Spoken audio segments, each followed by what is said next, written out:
Benar Tuhan, dengan saya pun kami akan terbang tinggi dan kami tidak melewati setiap masalah badai hidup kami Tuhan bersama Engkau.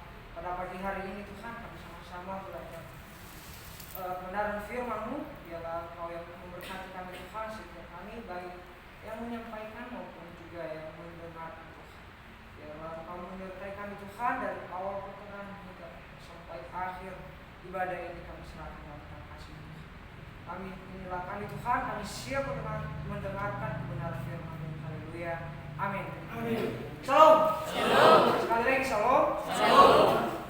Sebenarnya kita mengucap syukur kepada Tuhan bagaimana Tuhan telah memberkati kita sampai saat ini. Kita boleh sehat sampai detik ini, semua karena karunia Tuhan dalam setiap kehidupan kita.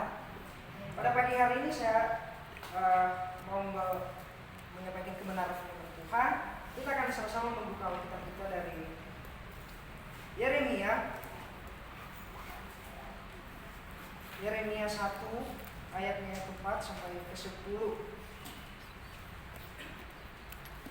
Yeremia 1 ayat 4 sampai ke 10. Di sini kita belajar tentang panggilan hidup Yeremia, Nabi Yeremia. Nah, kita sama-sama membacakannya. Saya akan membacakannya ayatnya yang keempat, dan teman-teman dan Bapak Ibu membacakan ayatnya kelima. Saya akan membacakannya. Perikopnya, Yeremia dipanggil dan diutus. Firman Tuhan datang kepadaku, bunyinya, sebelum aku membentuk engkau dalam rahim ibumu, aku telah mengenal engkau, dan sebelum engkau keluar dari kandungan, aku telah menguruskan engkau. Aku telah menetapkan engkau menjadi nabi bagi bangsa-bangsa. Maka aku menjawab, Tuhan Allah, sesungguhnya aku tidak pandai berbicara, sebab aku ini masih muda. Tetapi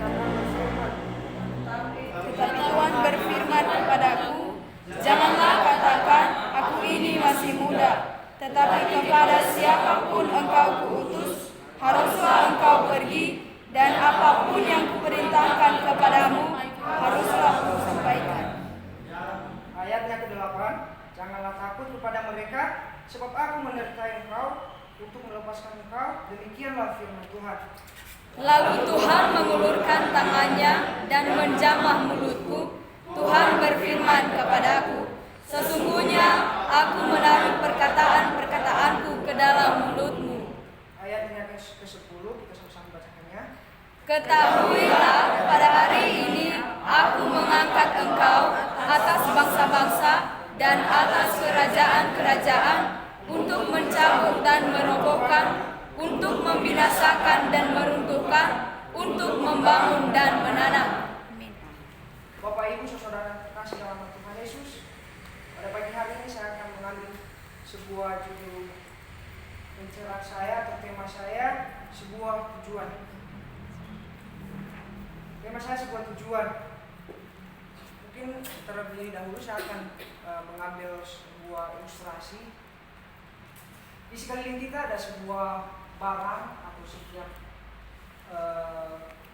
bentuk benda. Jadi seperti kursi misalnya, kursi dibentuk oleh manusia atau seseorang karena ada di benaknya sebuah tujuan kursi tersebut. Manusia membentuk kursi, ada tujuannya, ada fungsinya, manfaatnya. Apa manfaat kursi? Untuk tempat duduk. Nah, di dalam ayat ini saya akan menjelaskannya satu per ayat. Di ayat keempat di Yeremia ini ayat 4 sampai ke 10 dapat kita pahami bahwasannya Yeremia dipanggil oleh Tuhan, dipercayai oleh Tuhan menjadi seorang nabi. Dan kita juga tahu bahwasanya seorang nabi Yeremia menolak panggilan atau kepercayaan dari Tuhan terhadap dirinya. Nah, dengan Yeremia menolak panggilan atau kepercayaan dari Tuhan dengan alasan tidak tidak pandai berbicara. Kalau kita mulai baca dari ayat tadi itu, tidak pandai berbicara dan dia masih muda. Tetapi kata Tuhan terhadap Yeremia, kalau kita baca ayat selanjutnya tadi, itu jadi inilah perintah Tuhan. Dia akan mempercayakan kepada Yeremia di ayat ke-7, tetapi inilah firman Tuhan kepadaku. Janganlah katakan, aku ini masih muda. Janganlah katakan, aku ini masih muda. Tetapi kepada siapapun engkau utus, haruslah engkau pergi.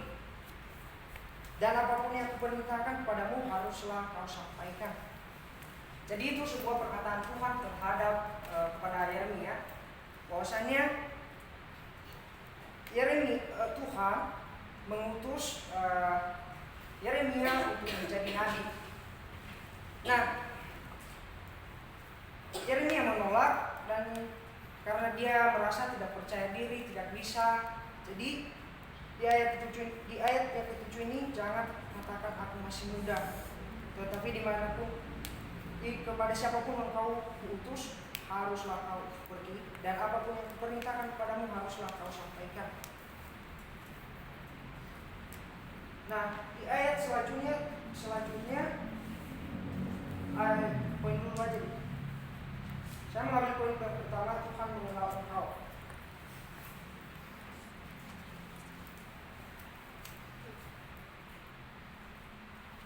Nah, di ayat ini, bahwasanya di ayat ini sebelum Nabi Yeremia diciptakan, keluar dari rahim di seorang ibu,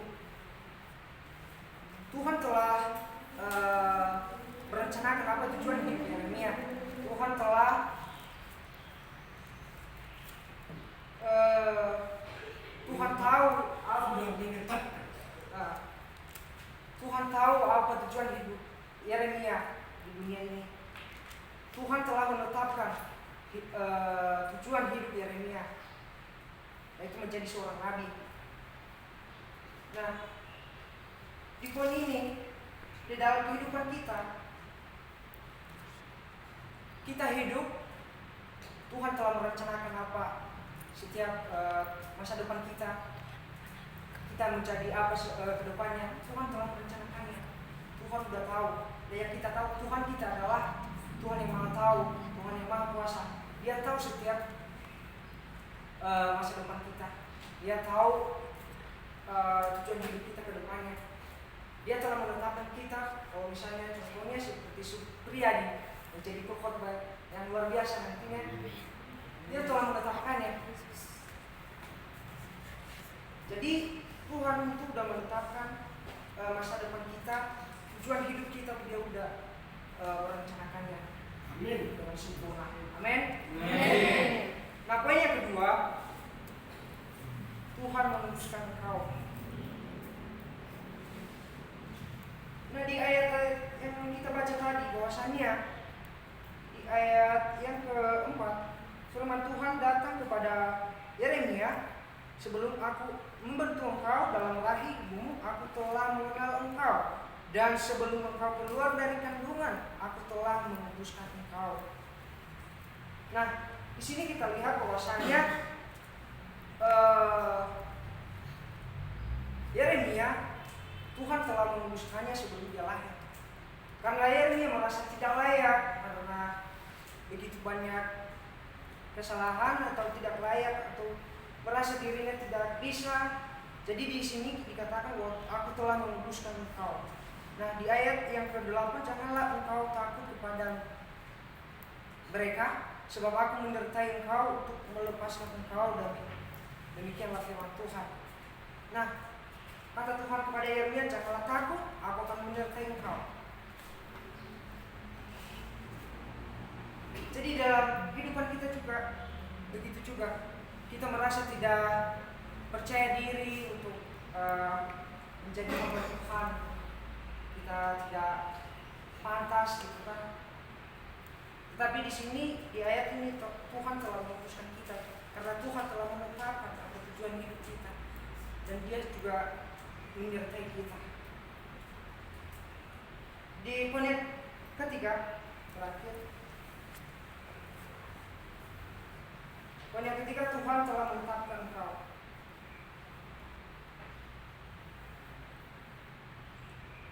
Nah, ayat-ayat yang tadi sebelum Nabi Yeremia lahir, Tuhan telah merencanakan tujuan atau fungsi hidupnya Yeremia, manfaat hidupnya Yeremia di dunia ini, di zaman dulu. Tuhan telah merencanakan apa tujuan hidupnya. Tuhan telah merencanakan apa tujuan hidupnya Yeremia. Tuhan telah menetapkan.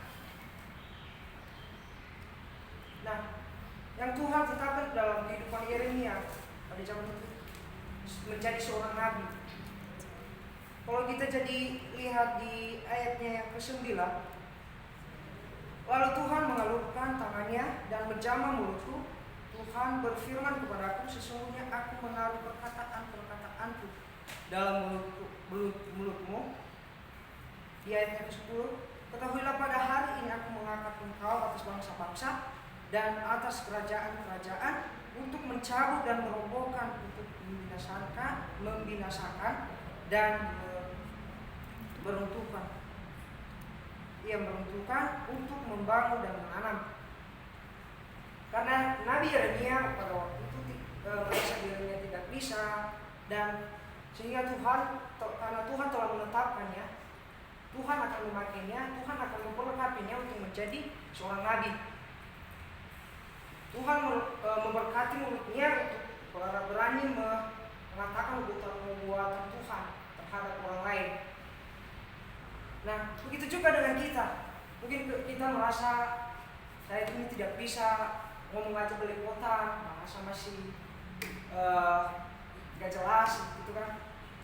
Mungkin kita diberi kepercayaan misalnya jadi WL, saya tidak bisa nyanyi, saya gak percaya diri, segala macam alasan segala macam. Tetapi karena Tuhan yang, kalau kita sadar bahwa itu sebuah panggilan Tuhan lewat gembala misalnya, atau lewat Pak Enos yang sisir begitu dari sini, mungkin itu panggilan Tuhan dalam diri kita. Kalau kita sadar bahwa itu panggilan Tuhan, Tuhan akan memperlengkapi kita. Tuhan akan memberi kita